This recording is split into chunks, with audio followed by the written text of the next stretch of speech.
Olá! Hoje vamos abrir esta edição do Acontece no Rio com uma reportagem especial sobre o atual mercado de televisão no país. Saiba como o mercado se adaptou à lei da TV paga, que completa 4 anos.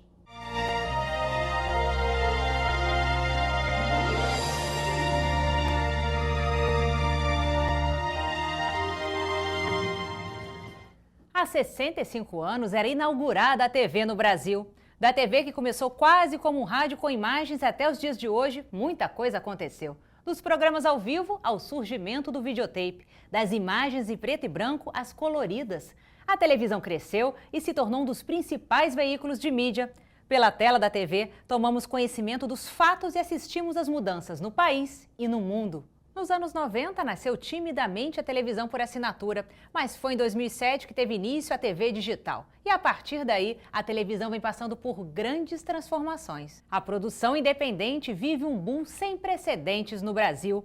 A Lei 12.485, de 2011, estabeleceu uma cota mínima de produções nacionais para os canais pagos no país.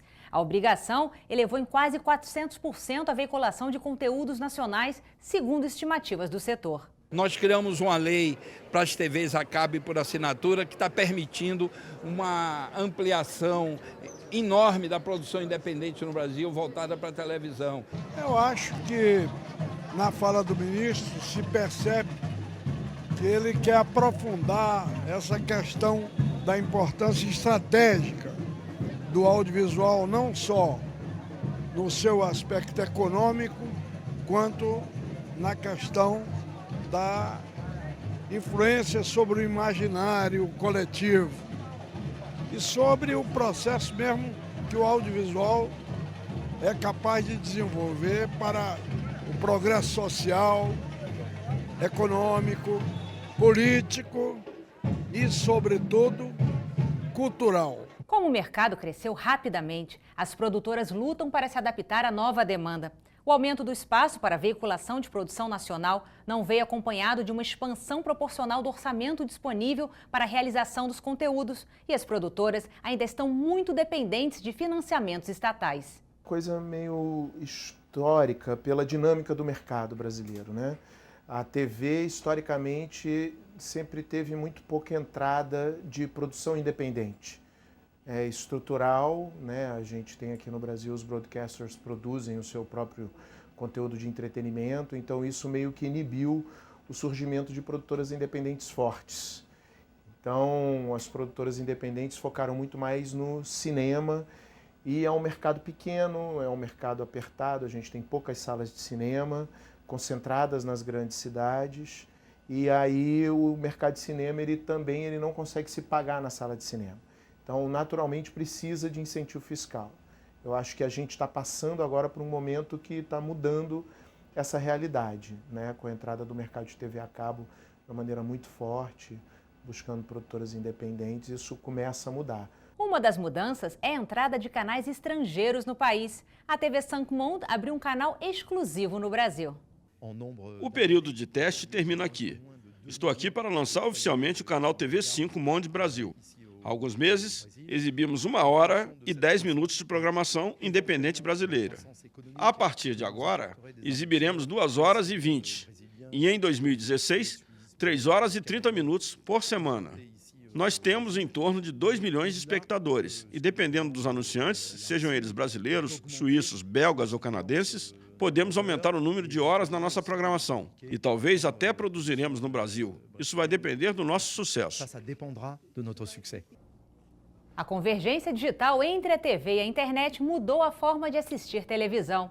Os conteúdos audiovisuais já não vêm apenas pelo fluxo das programadoras. O espectador já não deve nem ser mais definido dessa maneira, pois ele agora assume um papel ativo na programação.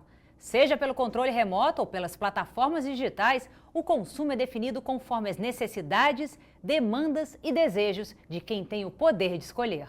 O Netflix, que começou como uma locadora, né, uma empresa de logística, né, uma locadora de DVD, mais de logística através de correio, e depois virou uma empresa de tecnologia por conta da demanda, né, de servidores em cima de internet, ela viu que dentro desse modelo ela bateu meio que no limite. Só que a internet ela se colocou, né, e com o próprio aumento de banda, o aumento da velocidade de transmissão e capacidade de transmissão de dados, como um grande concorrente dos canais de TV por assinatura.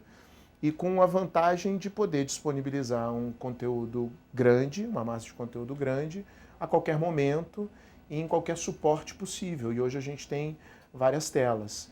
Então, pela característica hoje, principalmente das novas audiências, né? As audiências mais novas, sem dúvida, ela se coloca como uma concorrente dos canais de TV. Não por acaso os canais de TV começam a lançar os seus próprios serviços do que a gente chama de OTT, né? Que é o over the top, que é esse tipo de serviço característico de disponibilização de conteúdo por cima do sinal do cabo. Serviços de vídeo sob demanda como Netflix são muito mais hoje em dia do que uma locadora online, né?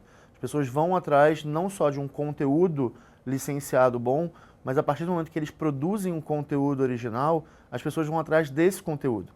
Isso é sim uma certa ameaça para os canais a cabo, mas mais do que um conteúdo original que atrai as pessoas para esse serviço de vídeo sob demanda, é a possibilidade de diferentes produtoras e distribuidoras criarem canais de vídeo sob demanda, como aconteceu agora com a HBO, o que vai tirar competitividade das operadoras de TV a cabo. Eu acho que o risco maior não é para os canais, que são os produtores de conteúdo, ou pelo menos os veiculadores de um conteúdo original, mas sim para as operadoras que reúnem esses canais para vender como pacote. Porque essas sim podem perder com as pessoas que vão procurar o conteúdo original direto na fonte. No Brasil, no ano passado, a internet pela primeira vez superou a televisão. Será que os espectadores vão migrar de vez da tela da TV para essa tela? O cabo ele ainda permanece principalmente nas classes, eu acho, que mais baixas e que começam a ter acesso a essa diversidade muito grande de conteúdo, que até então eles não tinham, muito focado nas TVs abertas. E de uma hora para outra passam a ter acesso na TV a cabo, que é uma outra coisa boa da 12485, que foi a permissão de entrada de outros players no empacotamento e na distribuição dos canais com a entrada das telefônicas nesse jogo, que baixou o custo e fez com que esse número de assinantes crescesse violentamente, e a tendência é que pelo menos dobre aí nos próximos anos, né, que a gente chegue aí a 45, 50 milhões é o que indica de assinantes nos próximos anos. Isso é uma penetração aí próxima da TV aberta, né? Se a gente for falar 3, 4 pessoas por domicílio e por assinante, 50 milhões de assinantes, são 150 milhões de pessoas assistindo TV por assinatura. A gente chega num nível meio próximo de um país maduro como os Estados Unidos, onde a TV a cabo e a TV aberta meio que se misturam, né? Com TV a cabo com mais de 90% de penetração. Essa lei que surge aqui agora traz essa possibilidade das produtoras independentes produzirem e estarem no horário nobre dos canais a cabo, mas a gente, ao mesmo tempo que a gente está começando um movimento que começou nos Estados Unidos há algumas décadas, a gente não pode pensar que a gente está começando a produzir série. Porque por mais que a gente esteja com um mercado de séries começando agora, a gente já tem um público de séries de 30 anos, 40 anos. Então o nosso público está muito mais à frente narrativamente do que muitas vezes as produções. Então a gente precisa ajustar esse tempo. A gente precisa produzir para um público que já está acostumado a assistir série, e acostumado a assistir séries extremamente complexas, com narrativas muito bem desenvolvidas, e a gente tem que pensar que a gente não tem que se basear no que está sendo produzido, e sim basear no que o público está acostumado e que o público quer assistir. Nos últimos anos, o mercado de trabalho no setor de audiovisual cresceu quase 40% no país, segundo pesquisa da Firjan. Esse crescimento deixou evidente alguns gargalos, como a carência de mão de obra e o encarecimento da produção. O país ainda tem um custo alto, né? Então, assim, é uma questão de... Isso não é assim, a gente tenta trabalhar com uma escala econômica, mas assim, isso é um problema de todas as atividades, não só nossa. No próximo bloco, começa a campanha de vacinação contra a gripe. Estamos de volta com o Acontece no Rio. Cariocas podem se vacinar contra a gripe até o dia 22 de maio. A campanha nacional de vacinação é o assunto da nossa entrevista especial de hoje. Saiba como participar. Segunda-feira, dia 4 de maio, começa a campanha municipal de vacinação contra a gripe. A expectativa é atingir mais de 1 milhão de pessoas. Aqui no estúdio hoje comigo está Nádia Greff, que é coordenadora de imunizações da Secretaria Municipal de Saúde. Nádia, seja bem-vinda. Qual o objetivo dessa campanha e o público-alvo? O grande objetivo da campanha, esse é o 17º ano da campanha de vacinação, é imunizar o grupo que mais precisa, os grupos que são mais vulneráveis à gripe e às suas complicações, porque a gripe ela pode ser uma doença viral comum, mas ela pode complicar gravemente em alguns grupos. Que grupos são esses? Idosos, gestantes, e aí o grupo de gestantes em qualquer momento da gestação pode ser vacinado. Mulheres no período pós-parto, até 45 dias após o parto, crianças na faixa etária entre 6 meses e 4 anos de idade e portadores de doenças crônicas. Então, esses são os grupos que mais são suscetíveis a complicações da gripe que devem se vacinar. E a expectativa desse ano é manter ou até superar os números do ano passado? Exatamente. A meta que nós temos no município do Rio de Janeiro é de 80% desse grupo a ser vacinado, equivale a cerca de 1.200.000 pessoas. Então, a gente tem uma grande expectativa, estamos prontos em toda a rede municipal para receber as pessoas e vaciná-las contra a gripe. Quando você disse que vocês estão prontos, são quantos postos a favor dos cariocas? Durante a semana, nós temos centros municipais de saúde, clínicas da família, no número de 220 unidades para atender a população durante o período de segunda a sexta-feira.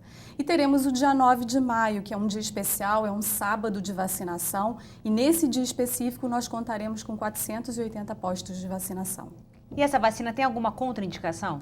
De um modo geral, é uma vacina extremamente segura, a gente já tem experiência com ela há muitos anos, mas é importante que se o indivíduo que vai ser vacinado, ele tem alguma história de alergia a ovo, ou tenha tido em dose anterior a essa vacina alguma reação alérgica, é importante que ele procure unidade de saúde, um médico, um profissional médico vai avaliá-lo e verificar o benefício da vacinação. E como o carioca deve proceder? Ele deve procurar o posto, levar a carteira de vacinação? Como deve ser esse procedimento? Exatamente. A gente pede e orienta que esses grupos a serem vacinados, que procurem as unidades básicas de saúde, da atenção primária da Secretaria Municipal de Saúde do Rio de Janeiro e leve o seu comprovante de vacinação, né? Muitas dessas pessoas já foram vacinadas em anos anteriores, então que levem o seu comprovante, caderneta de vacinação, algum documento que possa ser utilizado para o registro da dose desse ano.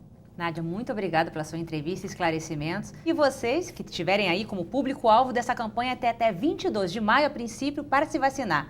Construído para exposição internacional de 1922, o Hotel Glória já hospedou artistas, chefes de estado e faz parte da história da cidade.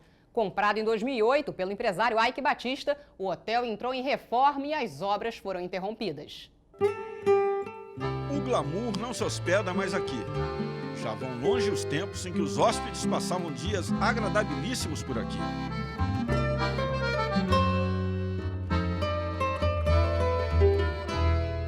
Rua do Russell, homenagem ao sanitarista inglês Johnny Russell, pioneiro do serviço de saneamento no Rio. Essa é a imagem que se vê, a fachada clássica do hotel, inaugurada em 1922, como um canteiro de obras vertical abandonado, numa área histórica da cidade. Bem em frente ao hotel, a murada com os monumentos que homenageiam a abertura dos portos em janeiro de 1808, no reinado de Dom João VI. Os moradores da Glória sentem saudade do glamour do velho hotel. As obras estão paralisadas. A volta do Hotel Glória ainda é um sonho distante para os seus vizinhos de bairro. Valdecira de Holanda é moradora do edifício Ipu, uma das referências da arquitetura Art Deco na cidade.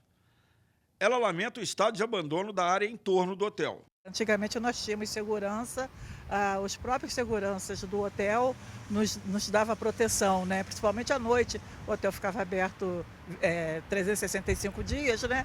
Então nós tínhamos segurança diariamente. A área fica muito abandonada, né? Muito, muito. Isso daqui à noite é muito perigoso, está muito perigoso. O edifício Ipu, vizinho ao Glória, já foi o Hotel Pax, antes de ser transformado em condomínio residencial em 1935. Seus moradores, como o Heitor, convivem com a obra no Glória desde que o empresário Eike Batista comprou o imóvel em 2008. Olha, para mim não atrapalhou porque o meu apartamento é de frente. Os de fundo acho que tinha um pouco de barulho. Os andaimes, o imenso guindaste parado no terraço do prédio, são testemunhas silenciosas da paralisação das atividades por aqui. No ano passado, o Eike Batista vendeu o hotel para um grupo suíço. Menos de um ano após essa negociação, o empresário brasileiro fez acordo com um grupo comprador. O objetivo é colocar o hotel em funcionamento até abril de 2016. Assim esperamos, né? Disseram até que teve um grupo que se interessou em comprar. Eu acho até que chegaram até a negociar, não sei bem ao pé da letra, e que no final não deu em nada. O seu Eike ficou até de pintar o prédio ao lado, né? É o direito de vizinhança, pelo barulho que muito fazia, né? Era quebra-quebra, dia de feriado, não tinha horário para terminar. E foi um desconforto, né? A conclusão vai dar uma revitalizada boa, vai ficar bacana, acho que vai ficar bem interessante. Fica menos abandonado, né? Porque aqui, não sei, eu acho aqui muito agradável, tem uma vista bonita, entendeu? E bota bonita nisso. Endereço nobre, com vista deslumbrante do Pão de Açúcar e o aterro do Flamengo. O Rio merece o glamour do Glória de volta.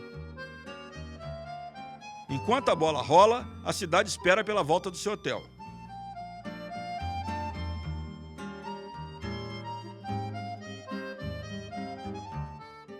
E o Acontece no Rio fica por aqui. Você pode rever este e outros programas no site da Câmara. Acesse câmara.rj.gov.br. Até a próxima!